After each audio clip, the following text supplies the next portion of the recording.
Welcome to Sweet Life Beat Life. We hope this video helps. Start by melting 2 tablespoons butter over low heat, then whisk in 2 tablespoons all-purpose flour until smooth and pasty. Cook this roux for 1 minute to remove raw flour taste. Slowly add 1 cup milk while continuously whisking, so the milk blends without lumps. Bring to a gentle simmer and cook until the sauce thickens and coats the back of a spoon. Season with 1/4 tsp salt, 1/8 tsp white pepper, and a pinch of nutmeg. Then remove from heat and set aside to cool slightly. For the filling, shred 1 cup cheddar cheese or substitute 1/2 cup grated Parmesan for a sharper bite. Choose smoked or mild depending on preference.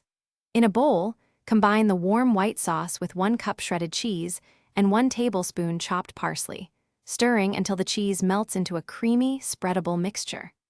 Lightly toast 4 slices of bread for about 1 to 2 minutes per side to create a barrier that prevents sogginess. Then spread the warm cheese mixture evenly. To finish, assemble the sandwiches and grill them in a non-stick pan or sandwich press for 2 to 3 minutes per side until golden brown and the cheese melts through.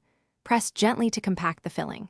Cut each sandwich diagonally to create 2 triangles and serve hot with dill pickles or a light side salad to cut the richness.